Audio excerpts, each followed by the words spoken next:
오늘 은혜 받으실 하나님의 말씀은 시편 118편 5절에서 7절까지의 말씀입니다.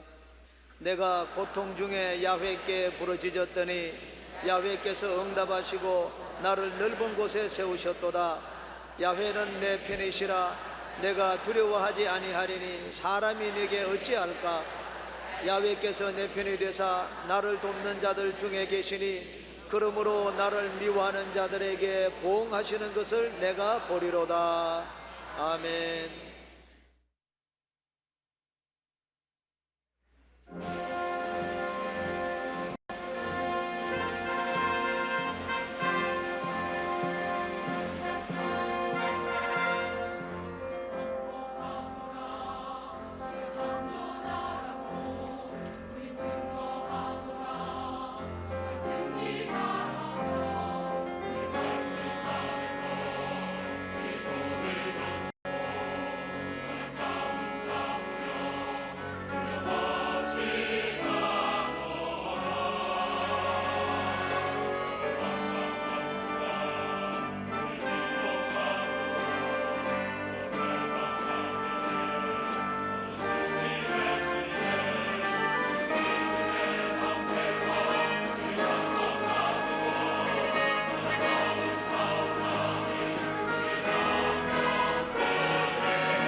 저는 시편 기자의 간증이란 제목으로 은혜를 나누고자 합니다. 하나님을 의지하고 구원을 체험한 사람은 각자 자기의 은혜 받은 간증이 있습니다. 그 창스러운 간증이 될 수도 있고 보통 간증이 될 수도 있지만은 주님을 만난 사람마다 변화를 얻은 간증을 하게 되는 것입니다. 평탄한 신앙생활보다 거센 삶의 풍랑을 당한 사람일수록 하나님의 역사를 더 생생히 체험하고 간증할 수 있습니다. 고난은 그 당시에는 괴롭지만은 지나고 보면 큰 은혜의 증거가 됩니다. 오늘 시편을 기록한 시편 기자는 큰 고통 중에서 하나님의 깊은 은혜를 받고 하나님의 사역에 대한 계시를 받아 이 시편을 기록하게 되었습니다. 그는 이렇게 증거했습니다. 첫째로, 내가 고통 중에 야훼께 부르짖으니 야훼께서 응답하시고 나를 넓은 곳에 세우셨도다. 그는 말하기를 그가 고통을 당할 때 하나님께 부르짖게 되었다고 말한 것입니다. 사람이 평안하면 기도하지 않게 되는 것입니다. 고통이 적으면 적게 기도합니다. 고통이 많으면 혼신의 힘을 다해서 부르짖게 되는 것입니다. 육체적, 환경적 고통은 결과적으로 마음의 고통으로 집결되는 것입니다. 고통은 삶의 터전, 명예, 생명을 빼앗길 것이라는 마음의 불안과 공포로 나타납니다. 극심한 마음의 불안과 공포가 다가올 때는 온 생명이 지옥불에 타는 것 같은 괴로움을 느끼게 되는 것입니다. 시편 31편 9절에 야훼여 내가 고통 중에 있사오니 내게 은혜를 베푸소서. 내가 근심 때문에 눈과 영혼과 몸이 쇠하였나이다.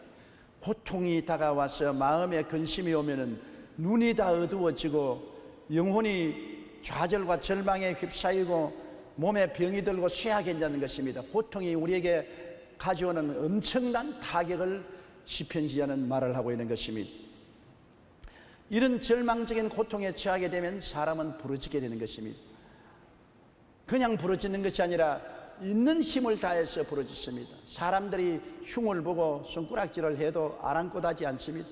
내가 죽게 되었으니 내가 이 고통에서 건짐을 받기 위해서는 하나님을 찾고 부르짖지 아니할 수가 없는 것입니다. 왜 절망의 고통에서 하나님께 부르짖냐? 하나님만이 우리를 건질 수 있는 권세를 가지고 계시기 때문인 것입니다. 하나님을 모르는 사람은 고통 중에 몸부림치다가 파멸당하지만은 하나님을 아는 사람은 아무리 신앙의 잠에 들었다 할지라도 고통은 잠을 깨워 일으키고 하나님을 간절히 찾게 되는 것입니다.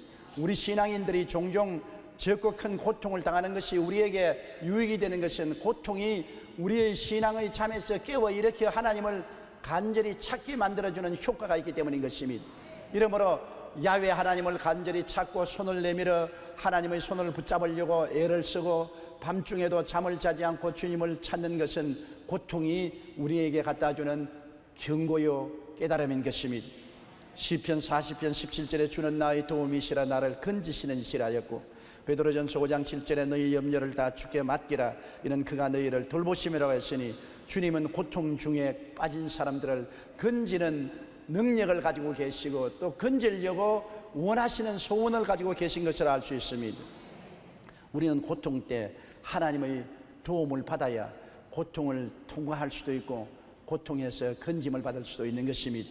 한국의 순교자 주기철 목사님은 일제시대 신사참배에 반대한다는 이유로 여러 번 감옥에 갇혔습니다. 한 번은 다시 잡혀갈 것을 예상하며 기도 제목을 말씀하셨는데 그 중에는 이러한 내용이 있었습니다.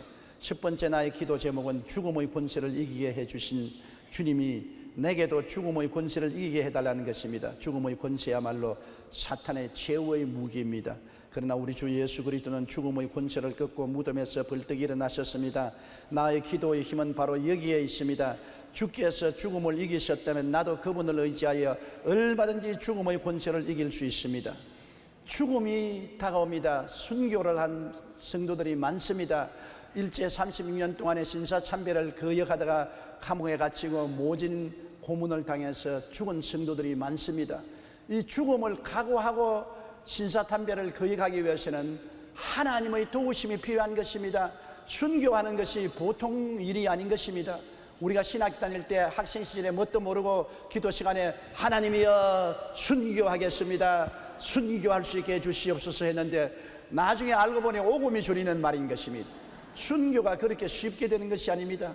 순교라는 그 어려운 고통은 하나님이 은혜를 주시고 힘을 주시지 않고는 결코 받을 수 없는 은사인 것입니다. 주기철 목사님 같은 분은 하나님의 특별한 태감을 받고 순교의 은사를 받은 분이기 때문에 그렇게 할 수가 있는 것입니다. 주 목사님은 두 번째 기도 제목을 끝까지 고난을 견딜 수 있게 해달라는 것이었습니다. 한순간 받은 고통은 쉽게 견딜 수 있지만 오래도록 받는 고통은 정말 견딜 수가 없습니다. 그러나 그런 오랜 고통이 내려질지라도 끝까지 참을 수 있게 해달라고 기도했습니다. 왜냐하면 그렇지 않고는 절대로 최후의 승리를 얻을 수 없기 때문인 것입니다. 고통이란 것이 한순간적으로 닥치는 것은 참을 수 있습니다. 그러나 오늘 또 내일 또 내일 또 계속해서 고통이 다가올 때 나중에는 그 고통이 몸서리치게 되는 것입니다. 지겨워지고 고통당하는 것보다 죽는 것이 더 좋다고 생각할 때가 많습니다. 이러한 계속되고 견딜긴 고통에 대해서 저항하고 이길 수 있는 힘도 하나님이 주셔야 되는 것입니다. 하나님이 힘을 안 주시면 고통에 깨어지고 두 손 들고 마는 것입니다. 주기철 목사님은 어떠한 권세 앞에서도 일사각오의 신앙으로 하나님을 의지하여 부르짖었고 그는 영광스러운 순교의 관을 설 수가 있었던 것입니다. 아무나 그렇게 할 수 없습니다. 하나님께 부르짖어 하나님께서 고통을 감내하고 순교할 수 있는 은혜를 주셔야 되는 것입니다. 하나님의 능력 없이 그렇게 할 수가 없습니다. 육체적 환경적 고통은 결과적으로 마음의 고통으로 집결됩니다. 그러나 지옥의 고통에서 건져주실 권세는 하나님께 가지고 계시므로 우리가 고난당할 때 하나님께 부르짖어 기통하는 것입니다. 고통 중 기도는 목 졸린 짐승과 같은 부르짖음인 것입니다. 여러분, 성경에는 예수님께서 기도할 때 밤중에 찾아온 친구를 위해서 떡을 구하는 심정으로 기도하라 했습니다. 한 사람이 밤중에 친구가 찾아왔는데 헐벗고 굶주렸습니다. 먹일 떡이 없습니다. 이웃집은 부자요 떡이 있습니다.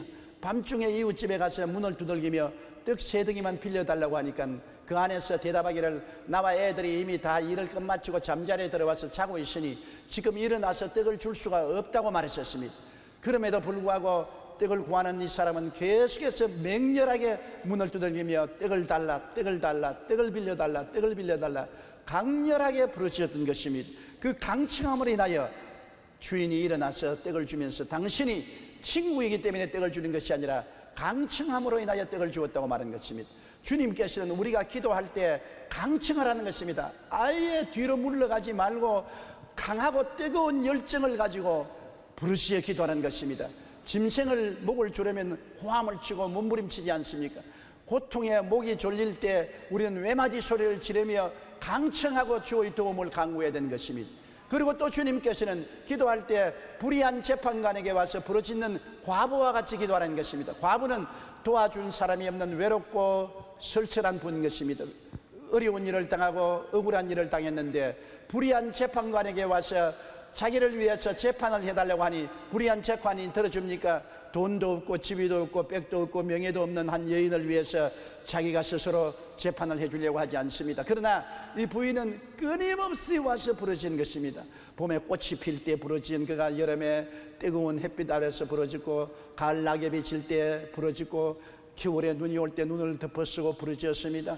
주야로 부르짖으니 나중에 재판관이 말하기를 내가 번거로워 견딜 수가 없으니 이 여인의 호소를 들어주겠다 했습니다. 예수님께서는 이 두 가지 예를 들어서 기도할 때는 강청하는 기도와 번거롭게 할 정도로 오랜 인내력을 가지고 부르짖어 기도하라는 것입니다. 그러면 하나님께서 응답하여 주시고 고통에서 풀어주실 것이라고 말씀하시는 것입니다. 고통은 우리로 하여금 부르짖게 만들고 우리가 강렬하게 부르짖고 건질기게 부르짖으면 하나님은 또 반드시 고통에서 우리를 건져주시는 하나님이신 것입니다. 시편 116편 3절로 4절에 사망의 줄이 나를 두르고 수월의 고통이 내게 이르므로 내가 환난과 슬픔을 만났을 때 내가 야훼의 이름으로 기도하기를 야훼여 주께 구하오니 내 영혼을 건지소서 하였나이다. 이와 같이 주님께 간절한 마음으로 건질기게 기도하면 야훼께서 응답하시는 것입니다. 이 시편 기자는 말하기를 내가 고통 중에 야훼께 부르짖으니 야훼께서 응답하셨다고 말한 것입니다. 하나님은 부르짖는 기도에 반드시 응답하십니다. 예레미야 33장 3절에 너희는 내게 부르짖어라 내가 내게 응답하겠고 내가 알지 못하는 크고 비밀한 일을 보여주라고 말씀한 것입니다. 오늘날 시대의 큰 변화는 사람들이 부르짖지 않는다는 것입니다. 사람들은 조용한 마음으로 기도하고 소곤소곤 기도하지 부르짖고 기도하고 애타게 하나님을 찾지 않기 때문에 옛날 사람들이 체험한 그 위대한 하나님의 손길을 체험하지 못하고 있습니다. 성경은 조용하게 묵상하라 조용하게 기도하라고 말하지 아니하고 고통 중에 있는 사람은 하나님께 부르짖어 기도하라는 것입니다. 고통이 없는 사람은 조용하게 기도해도 좋습니다. 묵상해도 좋습니다. 그러나 내가 지금 고난 중에 있으면 하나님께 부르짖고 몸부림쳐 기도해야만 되는 것입니다. 시편 50편 15절에 환난 날에 나를 부르라 내가 너를 건지리니 내가 나를 영화롭게 하리라. 어떤 사람은 말하기를 하나님이 귀가 어둡지 않은데 왜 고함치고 부르짖냐 그랬습니다. 하나님이 귀가 어둡지 않지만은 하나님은 부르짖는 기도를 하라고 우리에게 명령하신 것입니다. 이것이 영적인 법칙인 것입니다. 그러므로 하나님이 환난을 당한 때는 고통 중에서 부르짖으면 내가 응답하겠고 너를 건져주겠다고 말했습니다. 그렇게 건져 나오면 신앙 체험을 하고 간증을 하며 하나님을 영화롭게 할 것이라고 말씀한 것입니다. 시편 34편 6절에도 이 공고한 자가 부르짖으며 야훼께서 들으시고 그의 모든 환난에서 구원하였다고 말한 것입니다. 우리의 신앙생활의 체험을 돌아보더라도 부르짖어 기도한 것을 하나님이 언제나 응답해 주었었습니다. 저는 저희 긴 목회 생활 중에서 여러 가지 시험과 환난을 많이 당했습니다. 보통 때는 부르짖지 않습니다. 그냥 조용조용히 기도합니다. 조용조용히 찬미합니다. 그러나 고난이 다가오면 부르짖기 시작하는 것입니다. 고난이 가벼울 때는 가볍게 부르짖지만은 고난이 심하면 외마디 소리를 하고 하나님께 몸부림을 치며 눈물을 흘리고 기도하는 것입니다. 근데 제가 기억한 바는 언제나 하나님께 몸부림치고 눈물을 흘리며 외마디 소리를 외친 기도는 하나님이 응답하여 주신 것입니다. 그래서 시편 기자는 말하기를 그가 나를 넓은 곳에 세워주셨다는 것입니다. 고통은 좁은 감옥과 같습니다. 고통은 시련과 고난의 감옥 속에 갇혀서 은신달성 못하고 고난에서 부러지는데 부러지면 주님께서 감옥문을 여시고 넓은 곳에 세워주신 것입니다. 내가 고통 중에 야훼께 부르짖었더니 야훼께서 응답하시고 나를 넓은 곳에 세워주셨다. 마음의 평안을 주신 것을 말하는 것입니다. 불안과 공포로 숨막힌 마음에 평안으로 넓혀주시는 건 얼마나 좋습니까? 고난당했었을 때 마음이 불안하고 고통스러우면 숨이 탁탁 막히고 사는 것이 지옥 같습니다. 어떤 때는 죽는 것이 차라리 낫다고 생각할 때가 많이 있는 것입니다. 자살한 사람 사는 것보다 죽는 것이 더 좋다고 생각하기 때문에 자살하지 않습니까? 인생살이가 편하지가 않습니다. 고통이 다가오고 심해지면 그 육체적인 환경적인 고통보다도 마음이 당하는 번뇌와 고통이 더 격심해지는 것입니다.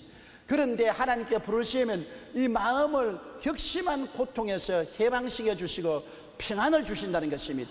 우리가 세상에 살 때 금보다 은보다 더 귀한 것이 마음의 평안인 것입니다. 지위나 명예나 권세나 돈보다 더 귀한 것이 마음의 평안인 것입니다. 평안이 가장 큰 축복이고 행복의 가장 근원이 마음의 평안에 있다는 것을 생각해야 되는 것입니다. 우리가 평안하게 잠자고 평안하게 깨어나는 것을 평범한 것으로 생각하지 마십시오. 언제나 감사를 해야 되는 것입니다. 저는 매일마다 식사 기도할 때 하나님 평안을 주시옵소서, 이 식사에 축복하여 주시옵소서, 그 기도를 하는 것입니다. 마음의 평안을 잃어버리면 인생살이가 지옥과 같이 되는 것입니다. 그러나 마음의 평안이 있으면 모든 일에 안정한 마음을 갖고 행복을 추구할 수가 있는 것입니다.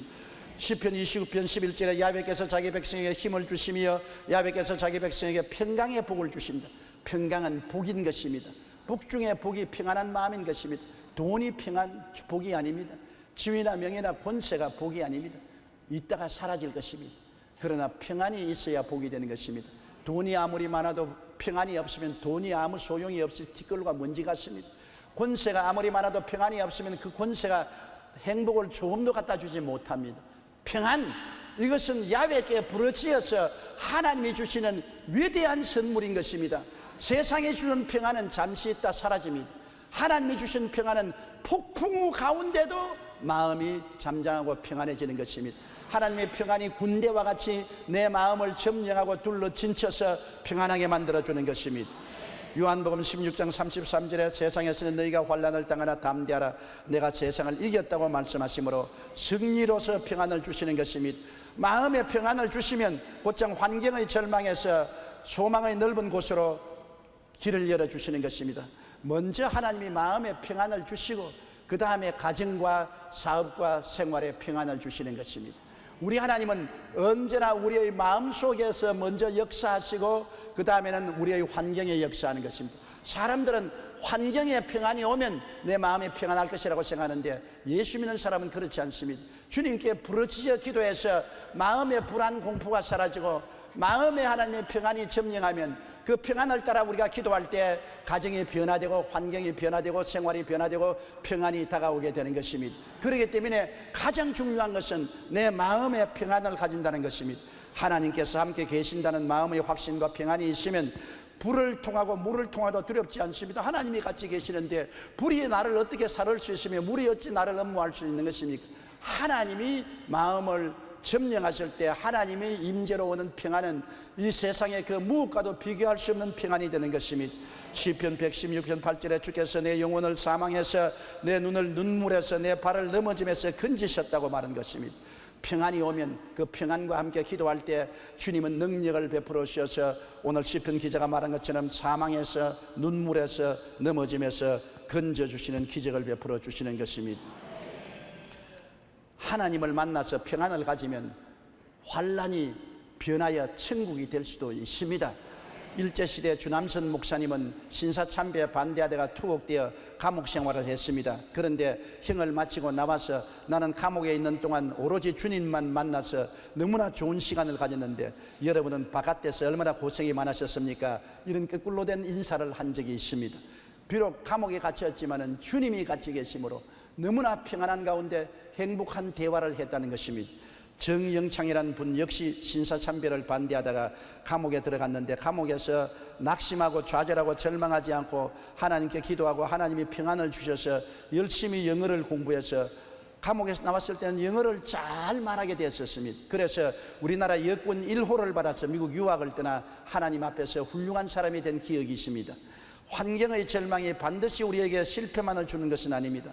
그곳에서 하나님을 만나면 마음의 평안을 누릴 뿐 아니라 오히려 미래에 대한 희망을 가지고 두려움 없이 인생을 살아갈 수 있습니다. 그러므로 우리 가운데 다가오는 큰 고난이 부러지려면 큰 평안을 체험하게 만들고 평안 가운데 더 나은 우리의 삶을 가져올 수가 있는 것입니다. 그렇기 때문에 부러지는 자는 고난과 역경이 우리에게 더 평안한 삶을 가져오는 위대한 기회가 된다는 것을 우리가 알아야 되는 것입니다. 부르짖지 아니하면 역경은 우리를 파멸시키지만은 부르짖으면 역경은 우리에게 봉사하게 되는 것입니다. 둘째로 이 시편 기자는 말하기를 야훼는 내 편이시라 내가 두려워하지 아니하리니 사람이 내게 어찌할꼬. 야훼께서 내 편이 되신다. 하나님이 내 편이 되시니 내가 두려워하지 않겠다. 사람이 내게 어찌하겠느냐고 말한 것입니다. 여러분, 하나님이 어떻게 해서 내 편이 되십니까? 이스라엘 백성이 하나님이 자기들 편이 되었다는 이유는 하나님과 언약을 맺었기 때문인 것입니다. 하나님이 아브라함에게 언약을 맺었을 때 모든 가정의 남자들은 할례를 받으라고 했었습니다. 양피 가죽을 베어서 할례를 받으면 하나님과 언약 맺은 증거를 몸에 가지게 되는 것입니다. 할례 받은 백성은 하나님의 백성으로 하나님이 함께 계신다는 확신을 가질 수가 있다는 것입니다. 그래서 이스라엘이 하나님이 늘 같이 계신다는 보증을 얻은 것입니다. 창세기 17장 10절에 보면 너희 중 남자는 다 할례를 받아라. 이것이 나와 너희와 너희 후손 사이에 지킬 내 언약이라고 말한 것입니다. 사람은 언약을 어기어도 하나님은 언약을 어기지 않습니다. 오늘 우리 예수 믿는 사람은 예수님의 십자가 보혈의 언약을 가지고 있습니다. 누가복음 22장 20절에 이 자는 내 피로 세우는 새 언약이니 곧 너희를 위하여 붙는 것이라고 말한 것입니다. 예수님은 십자가에서 흘리신 피를 우리에게 주시고 이것이 너희와 맺는 새 언약이라고 말한 것입니다. 이스라엘 백성은 할례를 통하여 언약을 맺었지만은 우리는 하나님의 아들 예수 그리스도 십자가 보혈을 통해서 언약을 맺은 백성인 것입니다. 할례의 언약보다도 수천만 배 더 귀하고 영광스러운 언약인 것입니다. 할례를 받은 언약을 통해서도 강하고 담대했거든 하물며 예수님의 보혈을 믿고 보혈로 언약 맺은 백성들이 강하고 담대한 믿음을 갖지 못하면 부끄러운 일이 되고 말 것인 것입니다. 여러분, 다윗은 할례의 언약을 굳게 믿고 담대했습니다. 다윗 같은 초립동이가 17살 정도밖에 안 됐는데 어떻게 골리앗을 대항해서 싸우러 나가겠습니까? 그는 하나님을 직접 본 것도 없고 하나님의 음성을 직접 듣지 않았지만은 그의 몸에 할례를 받았습니다. 태어난 지 8일 만에 할례를 받아서 하나님과 언약을 맺었으므로 하나님은 언약을 어기지 않고 항상 같이 계십니다. 그러므로 하나님이 같이 계심으로 골리앗을 이길 수 있다고 그는 확신한 것입니다. 생각해 보십시오. 환경적으로 볼 때 골리앗은 대장부요, 다윗은 소년이었습니다. 골리앗은 용감한 군인이요, 다윗은 목동이었습니다. 인간적인 계산으로는 대상이 되지 않고 대적이 되지 않습니다. 그럼에도 불구하고 다윗이 골리앗을 대적해 나갈 수 있는 것은 그는 하나님이 나와 언약 맺어서 하나님이 같이 계심으로 하나님과 나와 함께 나가면 골리앗을 이길 수 있다는 확신을 가지고 있는 것입니다. 사무엘상 17장 36절에 주의 종이 사자와 곰도 쳐선적 살아계시는 하나님의 군대를 모여간 이 할례 받지 않은 블레셋 사람이리까 그가 그 짐승의 하나같이 되리이다. 할례 받지 않았으니 하나님과 언약을 맺지 않았고 하나님이 같이 계시지 않은 사람인데 아무리 대장부라도 나는 하나님과 언약 맺은 사람이요 하나님이 같이 계심으로 하나님과 같이 나가면 골리앗을 문제없이 이길 수 있다는 강하고 담대한 신앙을 가지고 나가서 골리앗을 쳐서 이길 수가 있는 것입니다. 성경에는 시편 91편 14절에 그가 나를 사랑한즉 내가 그를 건지리라 그가 내 이름을 안즉 내가 그를 높이리라고 말씀한 것입니다. 하나님과 언약 맺은 백성은 하나님이 건져주시고 높여주시겠다고 약속하여 주셨으니 어떠한 어려움을 처해도 하나님이 눈에 안 보여도 하나님의 음성을 못 들어도 나는 보혈을 믿음으로 하나님과 언약 맺고 하나님이 나와 같이 계심으로 하나님이 건져주실 것을 확신할 수 있는 것입니다. 하나님이 높여주실 것을 확신할 수 있는 것입니다.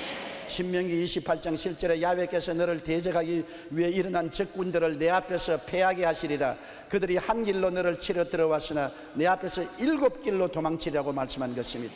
그러므로 우리는 언약 맺었기 때문에 하나님이 성령을 보내주셔서 성령이 항상 우리와 같이 계십니다. 주님께서 내가 너를 고아와 같이 버려두지 않고 다시 너에게로 오리라 내가 아버지께 구하겠으니 그가 또 다른 보혜사를 너에게 주사 영원토록 너희와 함께 있게 하시라고 하는 것입니다. 성령께서 바람같이 우리와 함께 계시고 우리 안에 계시고 성령을 통해서 아버지와 아들이 우리와 같이 계십니다. 삼위일체 하나님이 우리를 떠나지 않고 버리지 않고 함께 계신 것입니다. 여러분 우리는 언약 맺은 백성인 것을 확실히 알게 되시기를 주의 이름으로 축원합니다.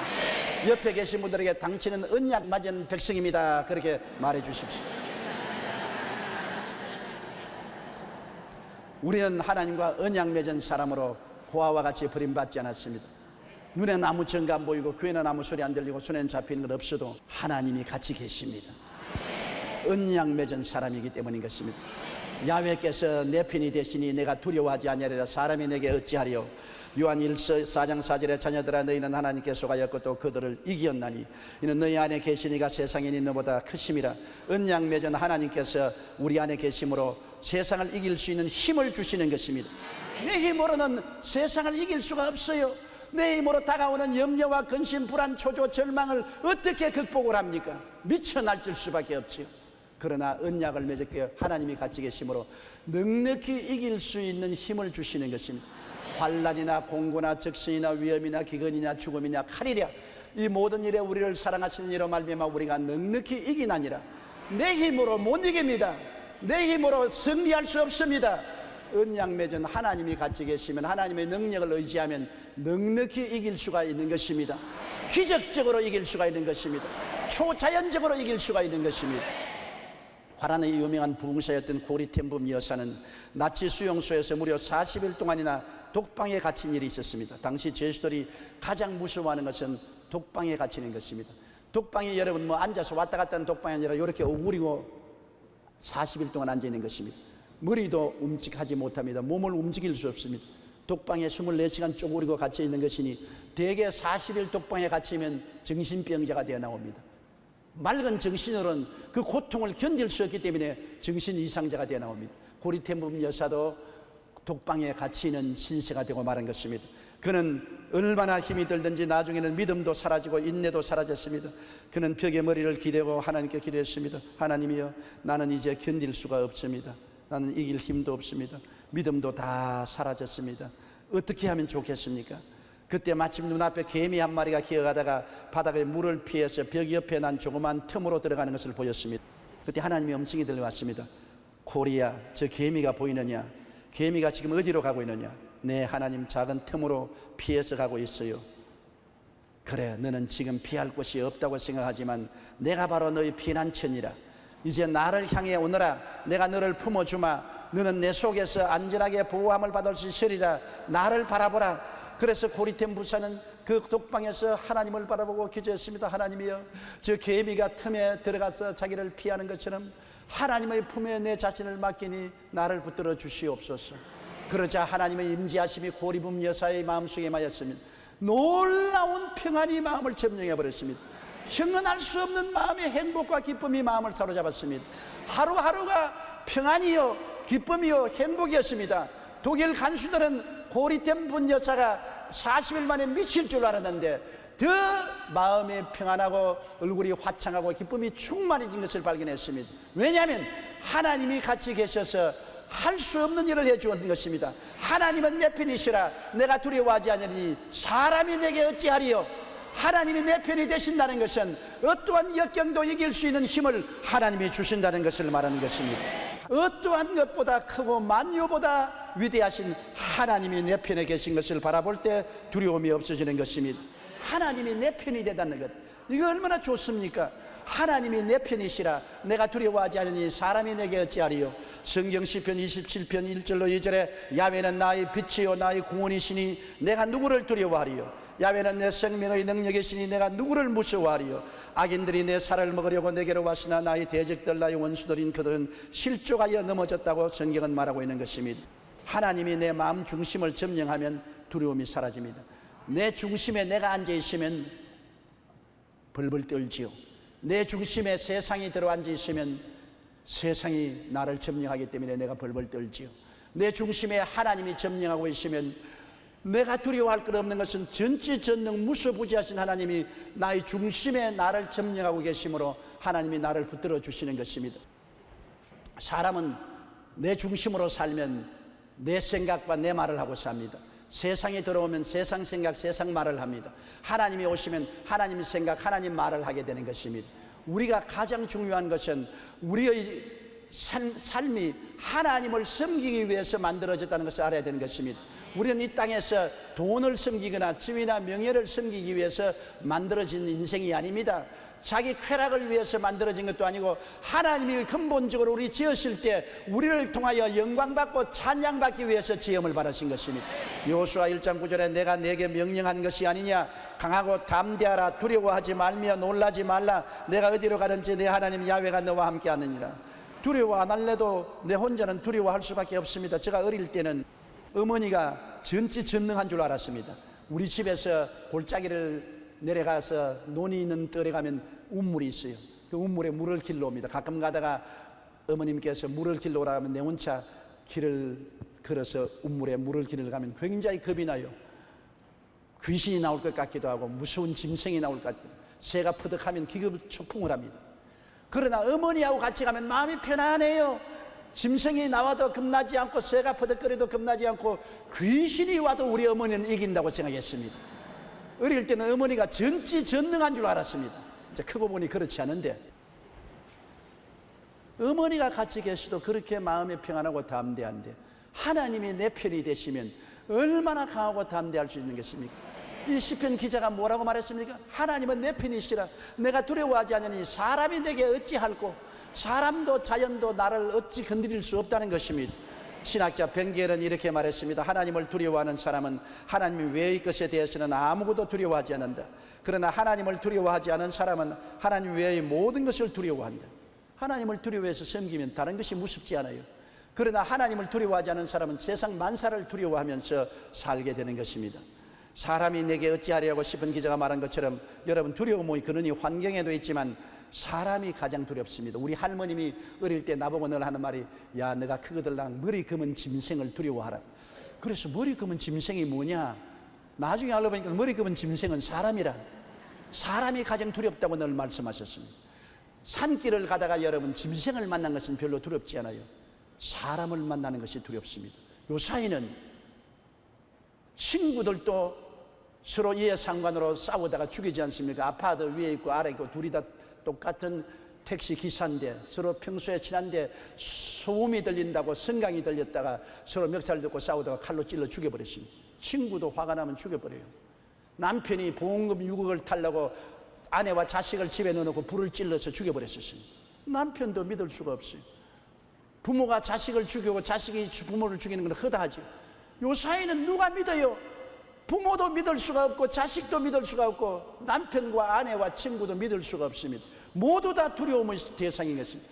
사람이 너무나 각박한 시대의 삶으로 자기를 통제하지 못함으로 어떠한 일이 일어날지 모릅니다.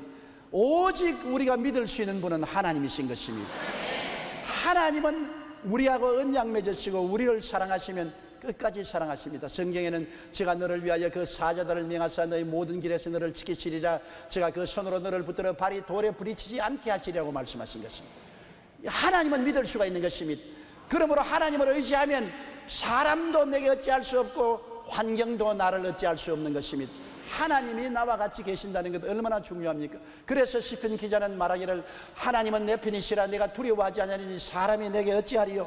나는 사람을 두려워하지 않는다는 것입니다. 히브리서 13장 5절로 6절에 내가 결코 너희를 버리지 아니하고 너희를 떠나지 아니하리라. 그러므로 내가 담대하게 말하되 주는 나를 돕는 이시니 내가 무서워 아니하겠노라. 사람이 내게 어찌하리요. 따라 말씀하세요. 사람이 내게 어찌하리요. 하나님이 내 편이신데 사람이 내게 어찌하리요. 큰 소리 해도 별 볼 일 없습니다. 하나님이 내 편이시므로 사자와 곰도 내 앞에서 혼비백산하고 물러갈 것입니다. 주님께서는 성경에 말하기를 내가 너에게 능력을 주느니 뱀과 징가를 밟으며 원수의 모든 능력을 제어할 권세를 가지고 있다고 말씀하고 계신 것입니다. 느부갓네살 왕은 바벨론 대왕으로서 생사 여탈권을 가진 천하의 대왕이었습니다. 어마어마한 권력을 가진 그분이 자기의 신상을 만들어서 평원에 세웠었습니다. 그러고 난 다음에 그 제막식 날 천하 만국의 문무백관들을 다 모아서 음악이 연주될 때 그 신상에 절하라고 했는데 바벨론 도의 관원에 있는 사드락과 메삭과 아벳네고 유대인 관원들은 결심하고 절을 하지 않았었습니다. 모든 사람들이 다 절을 하는데 이 세 사람은 절을 안 했습니다. 성경에 우상에 절하지 말라는 그 명령을 쫓아서 굳굳이 써 있었습니다. 느부갓네살이 분도 막심에서 저들을 불러서 너가 어찌 내 명령을 거역하느냐. 다시 한번 기회를 줄 테니까 음악이 연주하면 우상에 절을 하라. 그렇지 않으면 내가 7배나 되는 풀무불에 던져서 태워 죽이겠다. 그때 사드락과 메삭과 아벳네고가 말했습니다. 왕이여, 왕이 우리를 풀무불에 던지면 하나님이 건져주시겠거니와 건져주시 아니하실지라도 우상에는 절하지 않겠나이다. 사드락과 메삭과 아벳네고가 무슨 빽을 믿고 그런 말을 했습니까? 그들은 만군의 야훼 하나님이 자기 편인 것을 알았기 때문에 느부갓네살을 두려워하지 않은 것입니다. 하나님은 내 편이시라 내가 두려워하지 않으니 사람이 내게 어찌할꼬. 느부갓네살 왕이여, 당신이 불에 던질지라도 하나님이 우리를 건지실 것이요 안 건져주셔도 섬기지 않겠다고 말한 것입니다. 느부갓네살이 분도 막심에서 7배나 뜨거운 풀무불에 사드락 메삭 아벳네고를 던져 넣었을 때 제 네 번째 사람 예수님이 나타나서 불의 세력을 멸하심에 묶은 밧줄만 타고 그들은 조금도 상처를 입지 않았습니다. 느부갓네살이 감동하고 놀라서 사드락과 메삭과 아벳네고를 불러내어서 그들을 더 높은 지위에 올리고 느부갓네살도 하나님을 믿는 사람이 되어버리고 말한 것입니다. 사람보다 크신 하나님이 계시니 안심할 수밖에 없는 것입니다. 과거 데스양에서 조난당했던 런던호의 이야기가 있습니다. 그 배에는 300여 명의 승객이 타고 있는데 배가 암초에 부딪혀서 파선대에 물이 쏟아져 들어오니 300명의 승객들이 서로 살겠다고 밀치고 밟고 넘어지고 아비규환의 생지옥이었습니다. 보트를 내려놨는데 서로 타겠다고 밀고 땡기며 보트가 뒤집힙니다. 그럴 때 저 3등실 한 구석에서 조그마한 소녀가 가냘픈 목소리로 찬송가를 불렀었습니다. 그 노래 소리는 약하지만은 강하게 사람들의 마음을 감동했습니다. 찬송가 439장이었습니다. 만세반석 열린 곳에 내가 숨어 있으니 원수마귀 손 못 대고 환난 풍파 없도다. 만세반석 열린 곳에 내가 편히 쉬리니 만세반석 구주 예수 나를 숨겨주소서. 어린 소녀가 그 아빙교환의 절규 속에서 눈물을 흘리면서 이 찬송을 부르니까 이 찬송에 감동된 사람들이 모두 다 찬송을 따라 부르게 되었습니다. 그러자 하나님의 성령이 임하시고 하나님의 임재하심이 그들을 점령하자 불안과 공포에서 평안을 주었었습니다. 밀고 땡기고 짓밟던 그 무질서가 사라지고 모두 다 평온하게 서서 차례를 따라서 구명보도에 타고 마음을 조용하게 저항조항 안 하니까 물이 채워지는 보도도 깔아앉기 전에 구제순이 와서 한 사람도 빠짐없이 다 구제를 받게 된 것입니다. 이 소녀 한 사람이 찬송을 불러서 하나님이 임재하시고 하나님을 바라보고 두려워하지 않게 되자 도움을 받고 생명을 구할 수가 있는 것입니다. 두려움은 원수가 우리를 도적질하고 죽이고 멸망시키는 도구인 것입니다. 두려워하면 패배합니다. 두려워하면 마귀의 밥이 되는 것입니다. 욥이 뭐라고 했습니까? 내 두려워하는 그것이 내게 오고 내 무서워하는 그것이 내 몸에 미쳤다고 말한 것입니다. 마귀는 우리를 도적질하고 죽이고 멸망시키기 전에 우리 마음속에 격렬한 두려움을 가져주는 것입니다. 환경을 통하여 사람을 통하여 우리에게 두려움을 갖다 주고 큰 마음의 번뇌와 고통으로 좌절하고 절망하게 만들어주는 것입니다. 두려움을 이길 수 있는 유일한 길은 하나님이 내 편인 것을 아는 것입니다. 하나님은 내 편이시라 내가 두려워하지 아니하느니 사람이 내게 어찌하리요. 하나님이 내 편인 것을 알고 마음의 평안을 가지고 안심하면 어떠한 어려움에도 우리는 승리하고 나갈 수가 있는 것입니다. 우리가 이 시편 기자의 간증을 통해서 세 번째 알아볼 것은, 시편 기자는 하나님께서 내 편이 되어서 나를 돕는 자들 중에 계시니 그러므로 나를 미워하는 자들에게서 부응하시는 것을 내가 보리로다. 하나님이 내 편이 되어서 나를 돕는 자 중에 계시니 그러므로 나를 미워하는 자에게 부응하시는 것을 내가 볼 것이다. 우리가 인생을 살면서 개인적으로 사회적으로 국가적으로 원수들이 많습니다. 우리를 완전히 도적질하고 죽이고 멸망시키고 파멸시키는 원수들이 있습니다. 그러나 하나님이 나를 돕는 자 중에 계신 것을 알고 하나님께 의지하면 하나님이 우리를 위해서 싸워주시는 것입니다. 하나님께서 우리에게 이기게 만들어 주시는 것입니다. 시편 56편 9절에 내가 아뢰는 날에 내 원수들이 물러가리니 이것으로 하나님이 내 편이심을 내가 아나이다. 하나님이 내 편이시면 원수들이 물러가는 것입니다. 여러분, 우리가 지금 평안하게 잘 사는 것은 6.25 때 구조 도움을 받았다는 것이기 때문이겠습니다. 대개 여러분은 6.25 사변을 통하지 않았습니다. 저는 6.25 사변을 중학교 때 당한 사람입니다. 그때 우리 한국은 한국을 지킬 힘이 없었습니다. 미국은 떠나가고 한국은 그때 군대 조직이 응성하고 무장도 일본 군인들이 남겨놓은 낡아 빠진 무기로서 무장을 했었습니다. 그런데 최신 무기로서 무장을 한 북한이 소련제 탱크를 앞세우고 야크 비행기를 앞세우고 중무장에서 내려오는데 감당할 수 없었습니다. 6.25 사변이 나자 사흘 이내 이 정부와 서울이 함락되고 얼마 있지 아니하여 압록강에서 그들은 저 낙동강까지 점령하게 된 것입니다. 한국은 풍전등화가 되었습니다.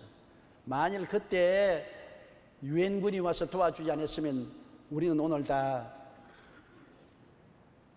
김일성 수령, 김정일 장군님하고 굽신굽신하고 살았을 것입니다. 그렇게만 살았나요? 전부 쪽박 차고 온천하 만국에 손 내밀고 밥 좀 달라고 부르짖는 비참한 국민이 되고 마는 것입니다. 세계 무역 11대국이 되어 오늘날 선진국 입구에 들어온 우리들이 된 것은 6.25 때 안 죽고 살아남았기 때문인 것입니다. 그 왜 살아남았냐? 하나님이 우리 편이 되었기 때문에 살아난 것입니다. 우리의 무장이 우리를 건져준 것이 아닙니다. 여러분, 1950년 6월 25일 오후 2시에 미국 트루먼 대통령은 북한의 남침 소식을 듣고 이 문제를 유엔 안보리에 회부했습니다. 뉴욕의 유엔 본부에서 안보리 회의가 소집되었습니다. 당시 상임국 이사국은 미국과 자유중국과 소련, 프랑스, 영국 총 5개국으로 이 중에 한 나라만 반대해도 유엔군은 파견할 수 없게 되어 있습니다. 그렇다면 우리 한국은 북한에 짓밟히고 말았을 것입니다. 그런데 소련이 반대할 것 뻔합니다. 유엔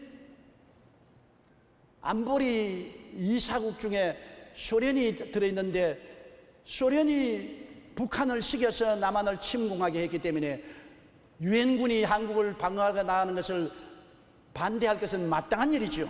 당시 상황으로 보면 소련이 반대할 것은 너무나 명명백백했습니다. 그러나 사실은 그와 달랐습니다. 소련이 반대를 안 했습니다. 희한하지 않아요? 소련이 탱크와 비행기를 주고 탄약을 주고 대포를 주어서 김일성으로 하여금 한국을 침범하여 한국을 점령하게 만들어 놓고 유엔 이사국에서 소련이 반대를 안 했습니다. 왜 그랬을까요? 하나님이 문을 닫으시면 열 자가 없고 문을 열어놓으면 닫을 자가 없습니다.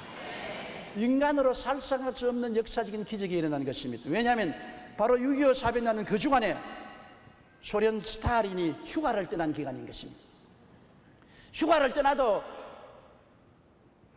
독재자 스탈린이 보고를 받을 것인데, 그때는 스탈린이 너무나 피곤했던지 은명을 내렸습니다. 내가 휴가 간 동안에 아무 놈도 전화하지 마라. 전화하면 경을 칠 것이다. 은명을 내렸습니다. 스탈린이 휴가 간 동안에 6.25가 날 줄은 몰랐는데 아무도 전화만 걸면 가만 안 두겠다 했으니까 어느 사람의 명령인데 감히 순종하지 않겠습니까? 그런데 유엔에서 급히 한국 파병 문제를 토의하기 위해서 안보리가 열렸습니다. 그런데 제이콥 말리크 소련 대사가 발을 동동 구릅니다. 찬송한 표를 던질지 부표를 던질지 기권할지 스탈린의 명령을 받아야 되겠는데, 스탈린이 임마 전화만 하면 가만 안 둔다. 한 주일 동안 휴가 동안에 가만히 있어라. 그래서 할 수 없이 야곱 말리크는 불참을 했습니다.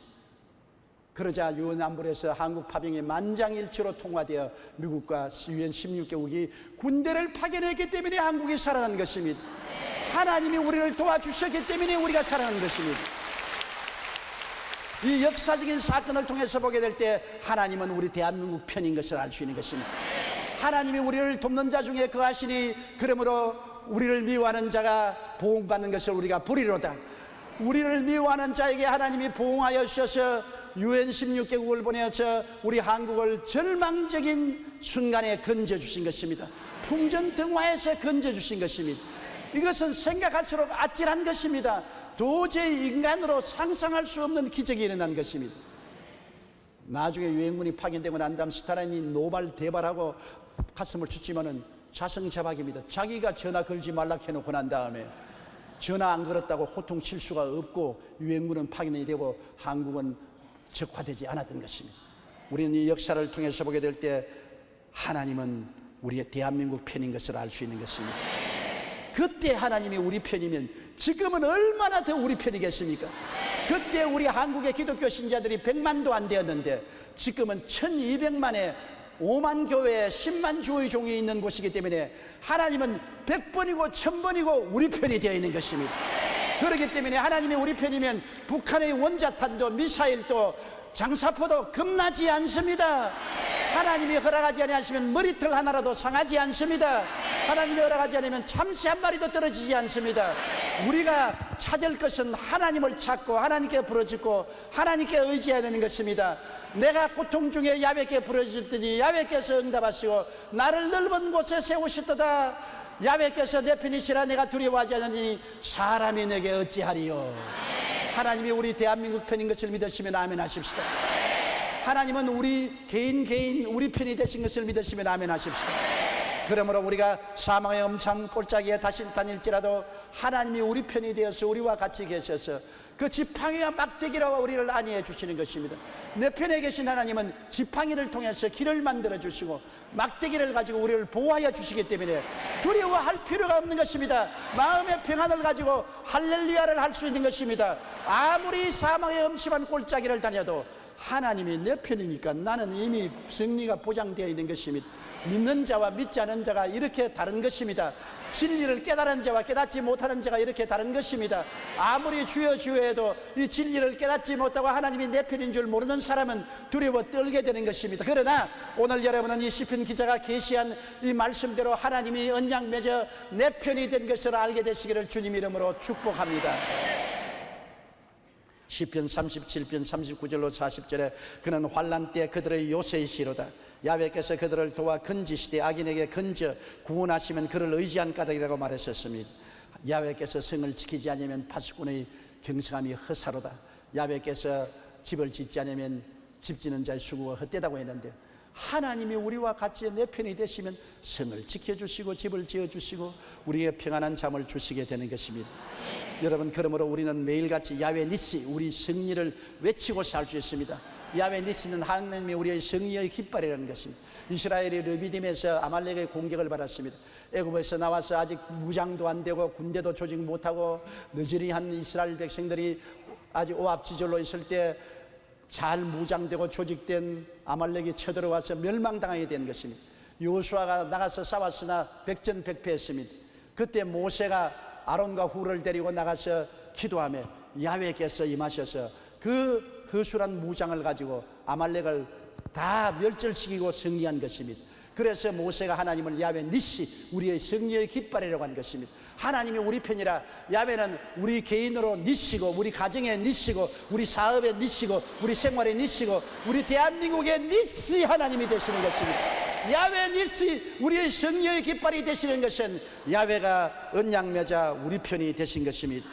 시편 54편 7절에 참으로 주께서는 모든 환난에서 나를 건지시고 내 원수가 보응받는 것을 내 눈이 똑똑히 보게 하셨나이다라고 말한 것입니다. 이 시편 기자는 심한 고통을 당해 심신이 질식할 만한 불안과 공포에 짓눌려 있었습니다. 그는 사망의 골짜기에서 야훼 하나님께 부르짖었더니 하나님께서 응답하사 심신의 평안과 해방을 주시고 넓은 곳에 세워주셨습니다. 이 체험을 통해서 그는 깨달았습니다. 야훼께서 내 편에 계시면 어떤 불안과 공포도 이길 수 있으며 어떤 원수도 물리칠 수 있음을 깨달은 것입니다. 우리는 시편 118편 5절로 7절에 계시된 이 말씀을 보배로 받아들여야 될 것입니다.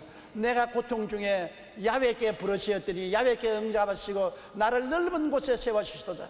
야훼는 내 편이시라 내가 두려워하지 않으니 사람이 내게 어찌하리요. 야훼께서 내 편이 되사 나를 돕는 자 중에 거하시니 그러므로 내 원수가 보응받는 것을 내가 보리로다. 할렐루야. 우리는 하나님을 의지하고 나날이 승리와 기쁨과 소망 속에 살 수 있게 되는 것입니다. 우리 고개 숙여 기도드리겠습니다. 야훼는 내 편이시라 내가 두려워하지 않으니 사람이 내게 어찌하리요. 하나님 아버지여, 주님이 언약을 통해서 우리 편에 계심으로 우리는 매일같이 기도하고 믿고 순종하여 하나님 편에 서서 하나님과 함께 인생을 살게 도와주시옵소서. 그러면 사람도 환경도 우리를 멸하지 못할 것입니다. 우리는 주 안에서 영원히 잘되고 평안하고 강건하며 살 수 있게 됨을 감사드립니다. 야훼 하나님, 우리는 자나 깨나 24시간 야훼 나와 함께 계신 하나님을 중심에 모시고 섬기며 예배하고 찬양하고 영광을 돌리며 살게 하여 주옵소서. 예수님 이름으로 기도드리옵나이다. 아멘. 잠시 동안 고개 숙이기 바랍니다. 야훼를 하나님으로 모신 백성은 복이 있습니다.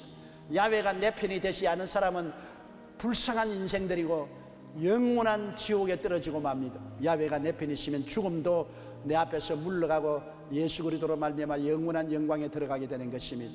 오늘 이 시간에 회개하고 예수를 구주로 모시면 야훼가 내 편이 되시고 내가 하나님 품에 안겨 살게 되는 것입니다. 나는 아직 예수 믿지 않습니다. 타락했습니다.